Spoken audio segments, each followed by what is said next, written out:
Good morning, everyone. I hope everyone is doing well here today. I am back with the manifesto from Peter McLaughlin and Tommy Robinson, if I can clear my throat out. But first, it's a little chilly, I think. Even if it is just mid-March, I can still feel a little bit of the winter cold coming in. So let's change this. Much better. Now, trying to remember where we were. I believe... Oh, there's a mark here. I believe we're up to about page 270. Ah, yes. Now I remember. I think we got onto Eco-Fascism and mass shootings as chapter 5.1. So, oh yeah. Why am I pressing space? Recording on the phone, goddammit, not the PC. Yes, I'm just plying through the records in my head. So, without further ado, let's get this started and hope that sun doesn't get in my eyes. So, in 2022, the news site Al Jazeera had an article entitled Great Replacement, the Conspiracy Theory Stoking Racist Violence. The article proceeds to state that the roots of this white supremacist conspiracy theory are not new, but experts say Great Replacement has become mainstream. The Canadian journalist goes on to say, and I quote, "This week, US President Joe Biden explicitly denounced the so-called Great Replacement conspiracy theory as hateful fuel for deadly violence. I call on all Americans to reject the lie, and I condemn those who spread the lie for power, political gain, and for profit." End quote. The Al Jazeera journalist claims that those who parrot this theory have been linked to mass shootings in the United States, Canada, and New Zealand. Al Jazeera is funded by the government of Qatar and is thus media controlled by the Islamic State, a state where Sharia is the law and the ruler must be a Muslim, aka Muslim supremacy. Anyway, this report by Al Jazeera was in the context of a man in Buffalo, New York State, killing 10 people in a supermarket.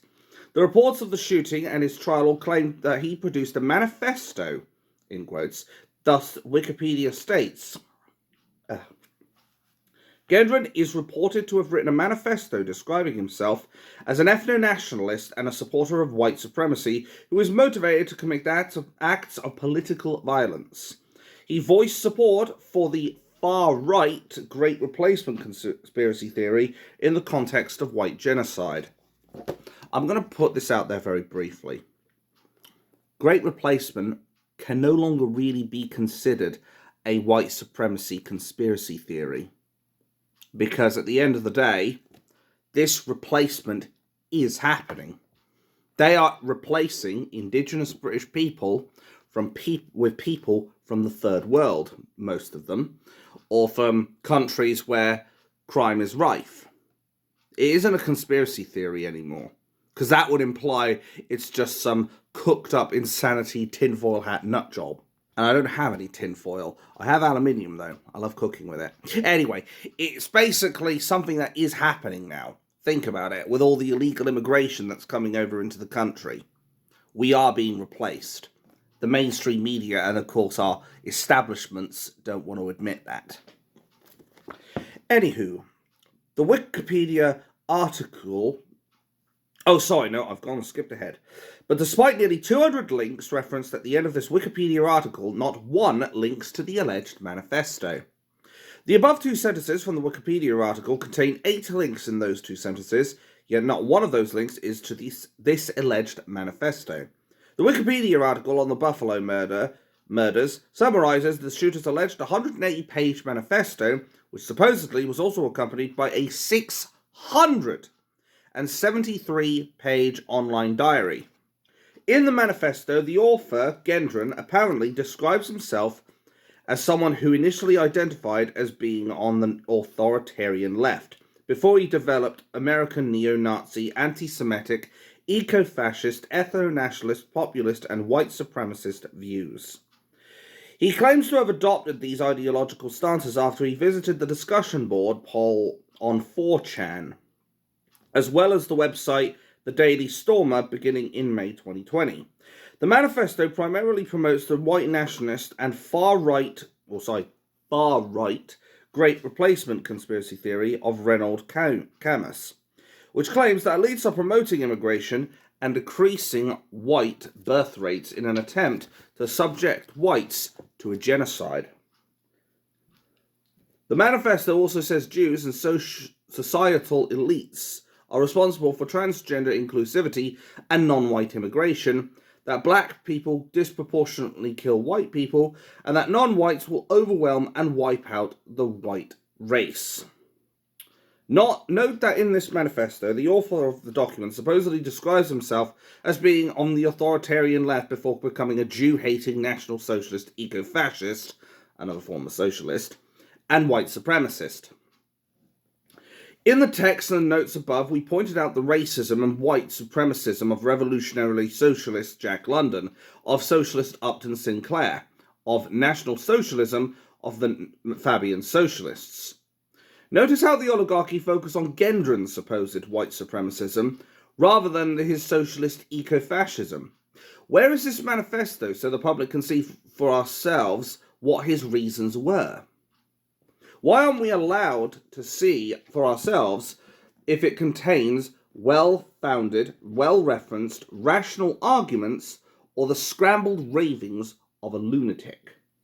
It's interesting how often the Wikipedia article says things such as, the author of the online diary described himself as being, and the author claimed to be Gendron. Police said that they believed the messages were genuine. The diary mentions, the author notes. All of these circumlocutions, I believe I pronounced that right. I'm going to go with that. Circumlocutions, or locutions, or however it's pronounced, or vague indirect references indicate that for the Wikipedia editors, either there is considerable doubt about whether these documents are by the man convicted of the murders, or they want to somehow distance the shootings from the idea that they are inspired by leftism.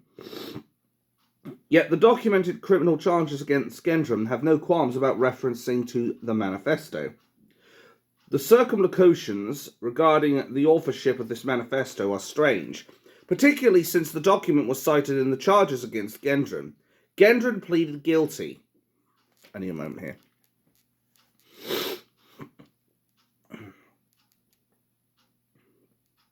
Okay. And it was reported that at his sentencing, he apologized to the family of the victims for what he had done. So why the circumlocutions or locutions, or whatever you want to call them, in the discussions about the authorship of the manifesto? If we look at the revision history, in air quotes, of the Wikipedia page, we can see that there are changes being made to the page from the 30th of April 2024 back to the 14th of May 2022. Some 1862 revisions over the space of 2 years, more than 2 revisions every day for 2 years, for a total of 460 editors. Yet in all that time, all this doubt of the stroke number 1, authenticity of the manifesto remains across all those revisions. In the talk sections of Wikipedia, one of the black editors states, I'm reading, SIC, the Gendron Manifesto. I don't know if I'm allowed to link it, but Google should help. He's basically plagiarized entire chunks from the Christchurch shooter's own manifesto, a shooting at a mosque and Islamic centre in New Zealand on 15th of March 2019. Again, we see Sorry. God, I'm dying over here, Governor. Again, we see the references in the Wikipedia article that Brandon Tarrant had published an online manifesto, but once again, no links are provided to this supposed manifesto. Wikipedia says Tarrant claims to be the author of a 74-page manifesto titled The Great Replacement, a reference to the Great Replacement and white genocide conspiracy theories. Notice again the doubt there that the killer actually was the author of the document. That Wikipedia article goes on to say, in the manifesto, several anti-immigrant sentiments are expressed, including hate speech against migrants, white supremacist rhetoric, and calls for non-European immigrants in Europe who he claimed to be invading his land to be removed. The manifesto displays neo-Nazi symbols such as the Black Sun and the Odin's Cross. The author denies being a Nazi, describing himself as an ethno-nationalist and eco-fascist. Since we can't find the manifesto attributed to Gendron, we can't know if these two documents independently cite eco-fascism as their inspiration, or if the Gendron Manifesto simply lifted that from the Tarrant Manifesto. In the Wikipedia articles discussing the Tarrant Manifesto, there are 70 links, but not one of them links to the manifesto. Do you see a pattern here? I haven't read the rest of the book, by the way, but it does feel like it's kind of one of those, I'm going to show you all this stuff and you can see where this is fucking going. It's almost like having sat-nav for your car. Anyway, so everything the public knows about this manifesto is a view slanted and shaped by the oligarchy.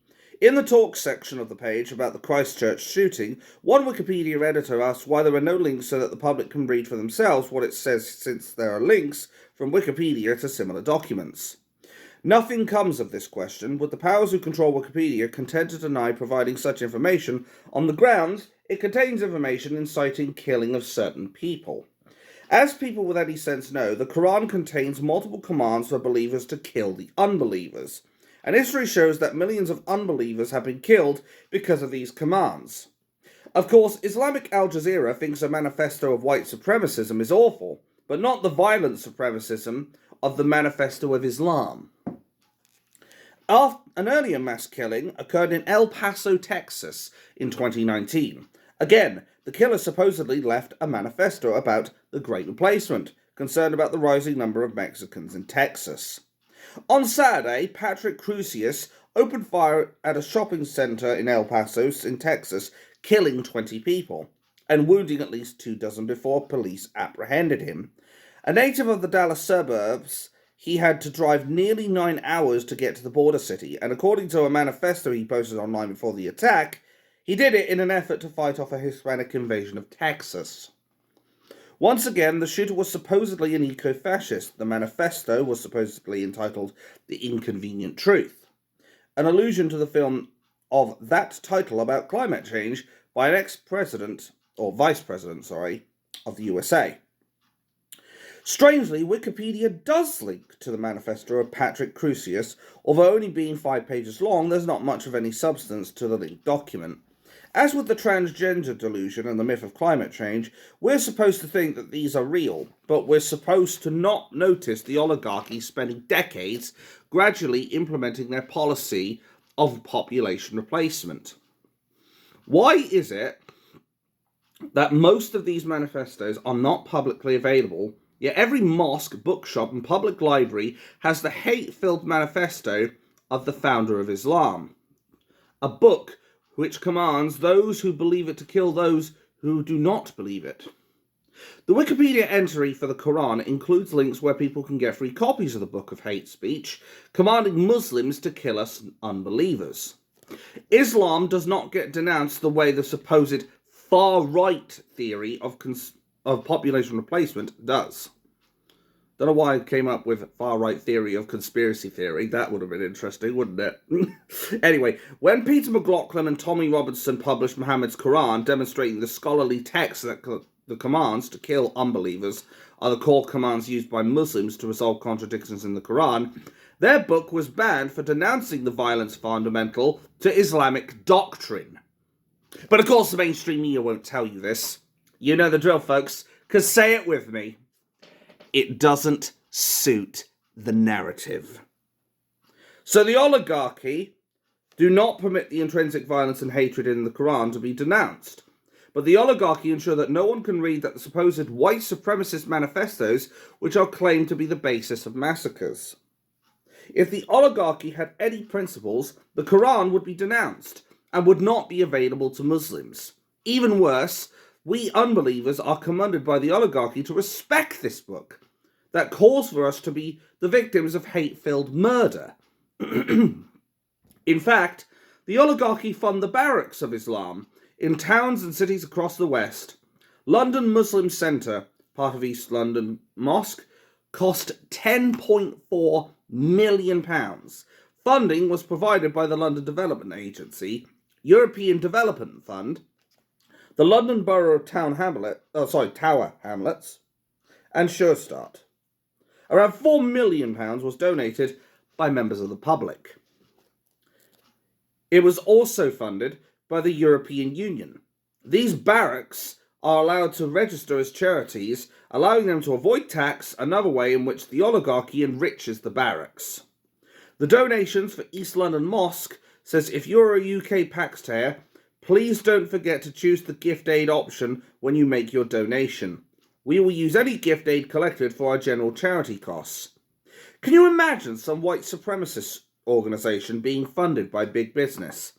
The British government and the European Union and the taxes of the non-white victims? Yet the barracks of Islam are largely funded by the taxes of those who are to be subjugated according to the doctrines and history of Islam. The oligarchy denounces those who are opposed to population replacement, but the oligarchy extols and funds the ideology calling for our violent extermination. No wonder the oligarchy wants students to take out loans to indoctrinate themselves in nonsense subjects which teach the gullible that logical consistency is racist. Breathe. Anyway, imagine if immigrants were told to respect documents which called for their extermination. This is what the situation we kafir are in with the Quran. The oligarchy use our taxes to fund those intent on subjugating the people of and in the West. Now, we move on to chapter 5.2, the Great Replacement. If the English-speaking public should seek out to find out the Great Replacement, where would they go to find out? Because despite the 2011 book of that name by Reynold Campos, supposedly being the inspiration for multiple acts of mass murder, his book has to date never been translated into English. The Wikipedia article can serve as a start. The Great Replacement, French Grand Remplacement, or however it's pronounced in their magic, or language rather, also known as replacement theory or Great Replacement Theory, GRT, is a white nationalist, far-right conspiracy theory espoused by French author Reynold Camus. The original theory states that with the complicity or cooperation of replacist elites, the ethnic French and white European populations at large are being demographically and culturally replaced by non-white peoples, especially from Muslim-majority countries, through mass migration, demographic growth, and a drop in the birth rate of white Europeans. Basically, third world shitholes. Think of it that way. And what does Wikipedia say of the man who articulated this apparently seminal concept? Reynold Camus has degrees in philosophy, literature, and political science and law. He was a lecturer and an editor of major serious publishing companies. He was also a famous novelist before he wrote about the Great Replacement. He won many prizes from prestigious French institutions for his writing. A gay man disowned by his parents, hobnobbed with when he came out, he was a member of the Socialist parties, and for decades hobnobbed with celebrities such as philosopher Roland Barthes and artists such as Andy Warhol and Gilbert and George. The Wikipedia article offers links to many of the books by Camus. If you take the provided ISBN from that article and paste it into an online catalogue of printed books, it shows that all the public and university libraries stroke number 2. University libraries in the UK, not one of them contains a copy of this book. The nearest copy is to be found in the library of a university in Paris. As far as we can see, this applies, my reading is going downhill now, to all of the different editions through which Camus' book has appeared. When you find that there was a copy of this book at archive.org, it's been deleted. On Amazon, there was about a dozen books claiming the Grand Replacement is a myth. Yet, despite all this interest and the supposed importance of the book, it has never been translated into English. Until Elon Musk's reign at Twitter led to a limited amnesty for banned accounts, the Twitter account of Camus had been banned from 2020 until January 2023. If a week is a long time in politics, thank you, Harold Wilson, then to be silenced for 3 years is an eternity. But there's no censorship, according to the oligarchy. For 25% of this time, his book has been in print. Camus was being censored. Ironically, what Camus says was said in English a few years earlier by more prestigious and more mainstream authors than him. Camus' views were summarized thus by the French state broadcaster, and I quote, "In an article for daily newspaper Le Journal, he wrote, 'The name of France might well survive. The special character of our country would, however, be destroyed, and the people settled in our name and on our territory would be heading towards destinies contradictory to the destinies and needs of our land and our dead.'" End quote. These same sentiments were expressed by others before 2011. Professor Walter Lecure, an expert on the history of Europe and of fascism and terrorism, in 2007 published The Last Days of Europe, Epitaph for an Old Continent.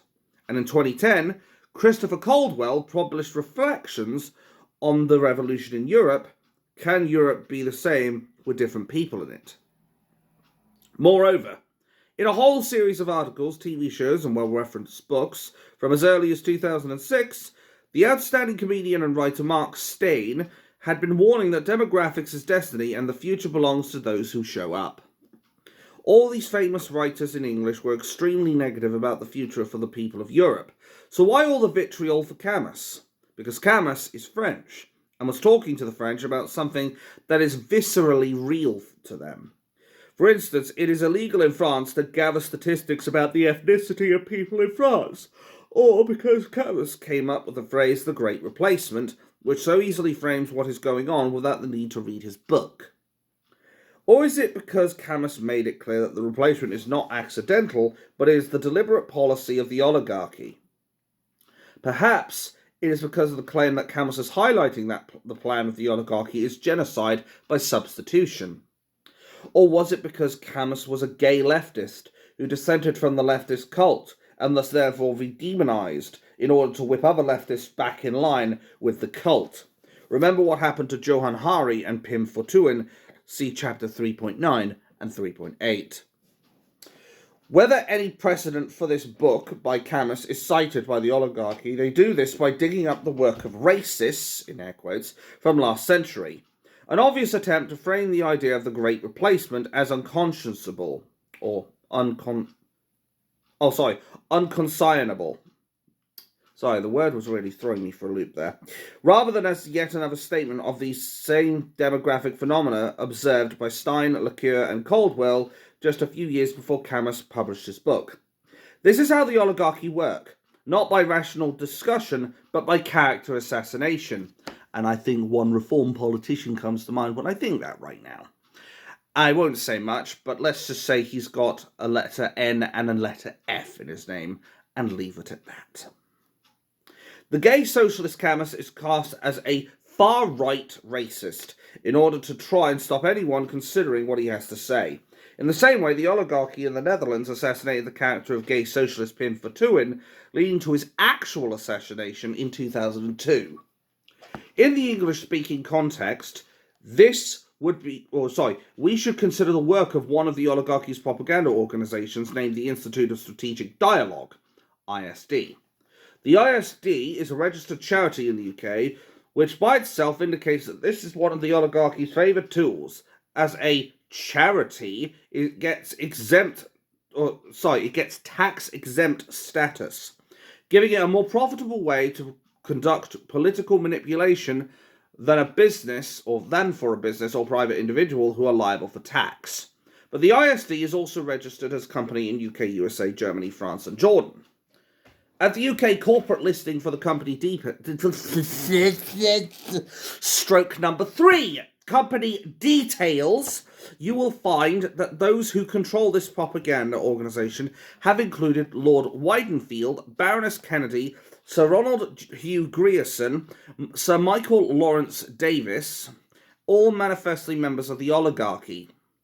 Most of the others controlling this company in Britain have foreign names, with most of them listed also being on the board of media, property and finance companies. The ISD has issued dozens and dozens of politicised reports in English alone, but also in many other languages. In 2019, ISD produced a bias report entitled The Great Replacement, the Violence... It's all happening now. Stroke number 4. The Violent Consequences of Mainstreamed Extremism. In the report, the authors provide descriptions of themselves which show they are the members of the oligarchy. Julia Ebner advises parliamentary working groups and technology companies, speaks at international conferences, and delivers workshops in schools and universities, while Jacob Davey leads research into the far right and hate crime, focuses on mapping far right extremism, tracking hate speech, advised national and local policymakers, and online interventions for countering extremism. As can be seen from their provided descriptions, their obsession is the far right, and they emphasise the influence they both have on politicians, young minds, and technology companies. Julia Ebner has published books on extremism, which fundamentally means ISIS and the far right. Apparently, Ebner doesn't think that every mosque handing out books that say kill the unbelievers is extremist. The summary of her books make laughable fantasy claims, such as she decided to go undercover in her spare hours. She would get relationship advice from trad wives and jihadi brides, and acting lessons from ISIS. Why would ISIS give some... I don't even need to read this bit, to be honest, because I think it should be common sense. But I will read it anyway, because it is the book. Why would ISIS give some unknown white kafir woman hacking lessons? Either she's a fantasist, and the gullible leftists swallow such nonsense because they want to believe there's some far-right threat, or Ebner went on the internet pretending to be a jihadi, who then was talking to other supposed jihadis. And this constitutes serious research?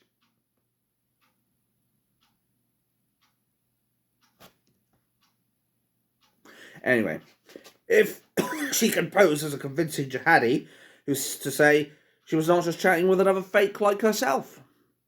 As just the first review we looked at on Amazon says of one of Ebner's books, each chapter of this book is written like a journalistic report, so is brief and only contains a summary of the author's infiltration. The logistics, and strategy obviously omitted as their investigative work was undercover. One other criticism is to the tilt towards discussing alt-right extremist practices. Most of the chapters may begin to discuss, for instance, ISIS, trad wives, or online extremism, but always turn the argument back to far-right extremism. Even ordinary members of the public can see through this nonsense, but the oligarchy just funnel money and prestige to these people. Other reviews on Amazon note the same leftist bias in the book. Ebner has an obvious obsession about the far right, and why not? She earns a lot of money from feeding the fetish of other leftists. Davey and Ebner, I am not doing well, am I? Stroke number 5, man alive. Definition of far right is anyone who exhibits support for any 3 of the following 5 beliefs: nationalism, racism, xenophobia, anti-democracy. I'm not reading. Sorry. My mind's restarting. Matt EXE is restarting right now. Because number 4 has been put twice. I cannot stand inconsistency, for fuck's sake. Because it goes 4, anti-democracy, 4, strong state advocacy. Which one is it?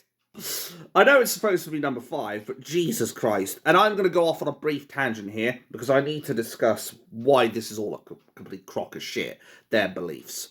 So first and foremost, 1, there is nothing wrong with nationalism or patriotism. Nationalism implies you really care about your country, just like patriotism does. Nationalism is believing in your own nation. Number 2, the racism. Well, racism doesn't inherently make someone far right, in my humble opinion. It makes someone an asshole, but it doesn't make them far right by any stretch of the imagination, as that could be just about anyone being racist. Hell, the left wing are pretty racist all the time. Would that make all of them far right? Begs the question, doesn't it, folks? Number 3, xenophobia. This is more, again, just, being an arsehole kind of thing. But isn't it funny as well how the left also practice some form of xenophobia? How they practice hating their own country? How they hate their own people that they're supposed to be living and integrating with? And more importantly, what about the illegals and the immigrants that are coming over to this country that hate us, that hate our guts when they come over here? I mean, if they hate us so much, why do they come here, number one? But surely this xenophobia, on this logic, would make them far right as well. Anti-democracy, well, I don't think I need to say why this is just wrong, but I will anyway for the sakes of argument.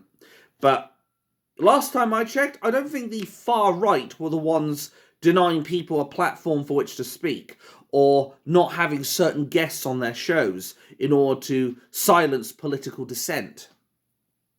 I think that would be more along the left-leaning side. So basically, Keir the traitor Starmer, the mainstream media who don't want to have Tommy Robinson on, the fact that back before Musk took over Twitter, they banned Tommy Robinson from that. And that's just naming a few examples, because I don't want to go on about this all day. And then number 5, strong state advocacy. Well, the left do fundamentally believe in being governed by the state at this point. They seem to be very determined to have them lock up the supposed far right for doing such horrible things such as posting something on social media. I mean, it really is laughable at best what they come out with, and at worst, it's outright insanity. Right, we're going back to the book now. The authors of the ISD report explicitly acknowledge that this definition comes from an avowed leftist, Kaz Mudd, who is quoted saying, "I am, even by European standards, quite politically leftist. To give you a personal example, as a teacher, I don't put away my leftist ideas." End quote. So the experts in this Institute of Strategic Dialogue report are betraying up front from their analysis is from the biased perspective of the far left. Notice that this definition of far right excludes the violent genocidal ideology of Islam, which commands all of its followers to kill the unbelievers. Islam is probably the only religion I would probably say that you could genuinely... Stroke number 6. Oh my god. I've just lost where I was now. To kill the unbelievers. But to the left, Muslims killing unbelievers is apparently not extremist in itself. But Islam is the only group I'd say is a actual far right group, is what I was trying to say before I had my 6th stroke. Dearie me. It is apparently extremist if someone should not oppose these commands to kill. Moreover, this definition of the far right is framed in such a way that Stalinism would not be far right, as it only propounds to 2 of these 5 beliefs. Although if we view the USSR as Russian imperialism, then even Stalinism is far right. This biased rubbish passes for political science. As we showed earlier, the oligarchy in general are obsessed with the far right, but they give the genocidal ideologies of communism and Islam a free pass. The avowed leftist political scientist who came up with this definition gets to teach at a variety of universities. He gets his book published by mainstream publishers, his books are not banned by Amazon, his Twitter account is not banned. There's virtually nothing a leftist can do to be denigrated and penalised, by the oligarchy. Unless that is, he expresses disapproval for the oligarchy's genocide against Europeans, as happened with gay leftist Pim Fortuyn in a renewed campus. Let us turn to the ISD report on the Great Replacement Conspiracy Theory. As we noted above, the concept phrased by Camus supposedly inspired multiple mass killers in New Zealand, Texas, and New York. Since New Campus was never translated from French into English, and since only a tiny percentage of the public read books and Camus book is not light reading, it's almost certain that most, if not all, of those killers, supposedly inspired by the book, have never read it, nor any other of the political writings of Renaud Camus. Moreover, if you were to find Camus's account of the Great Replacement translated into English, he actually says very little of any significance. See, for example, his essay, The Great Replacement. He provides no statistics and little in the way of explanation for what is happening. His major contribution is the phrase itself, and nowhere does he advocate violence. So if virtually none of the English speakers who supposedly approve of Camus's book have ever read it, what is it that English speakers are recognizing in the phrase Great Replacement? Let us look at exactly what the supposedly objective experts at the ISD had to say. Proponents of the so-called Great Replacement theory argue that white European populations are being deliberately replaced at an ethnic and cultural level through migration and the growth of minority communities. The propagation often relies on demographic projections to point to population changes in the West and the possibility that ethnically, barely avoid the seventh stroke, white populations are becoming minority groups. First, Camus is not putting forward a theory. The replacement is fact. See Appendix 1 for a clear demonstration in England, where before 2040, white British people will be a minority. Secondly, the replacement is deliberate and has been planned since the 1990s at the latest. See Appendix 2 and 3 for samples of United Nations documents advocating population replacement. Thirdly, 25 years ago, it was the gloating left who were putting forward these demographic projections, see The Last Days of a White World, Special Report Race in Britain, Anthony Brown, 3rd of September 2000, The Guardian. 25 years ago, The Guardian was saying about Britain that it is the first time in history that a major indigenous population has voluntarily become a minority. Exactly what it says on the back of this book, that we are basically becoming a minority. The population of ethnic minorities has been growing at between 2 and 4% per year.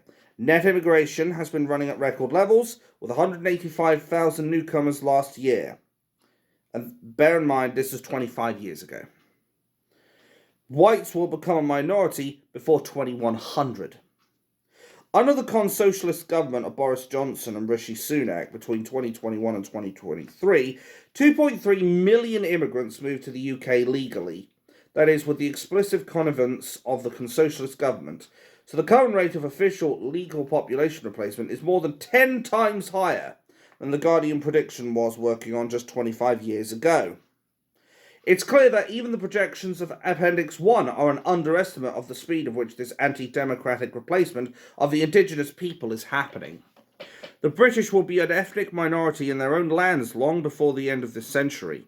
And these statistics are all obviously undercounting there are almost certainly several million illegal immigrants living in Britain, and they are not identified in any statistics. Some leftist authors even estimated that the size of London's population of illegal immigrants was 600,000 nearly a decade ago. That is 1 in 10 working age adults in London that was an illegal immigrant.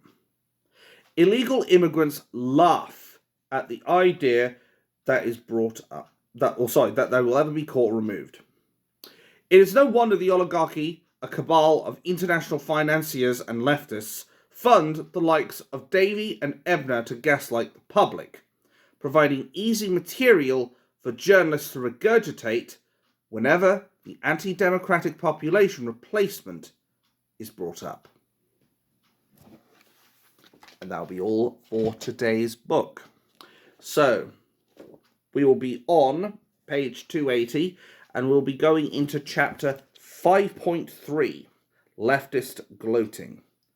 As said before, there are not many pages left of this book right now. And I'm just going to check, chapter titles and what have you, just to effectively see where it all ends. I mean, at 3:10, we're going to get to the end of chapter 5, so I reckon 2 or 3 more weeks, and will be finished with chapter 5 as well. And then there'll literally only be like a handful of pages left right at the back. Yeah, so make of that what you will. But yes, quite a lot to digest, I think, from this book. The mere idea that they have been planning this for such a long time is nothing new to most of us. But seeing the amount of contradictions and the low standards put by the left, sometimes it's a shock even for me, because it really gets me understanding just how far these wankers have fallen, quite frankly. The way I look at it is there does need to be something done quickly, because if we continue down this path, as it says in here, we will become a minority in our own country, and it'll happen sooner than you think.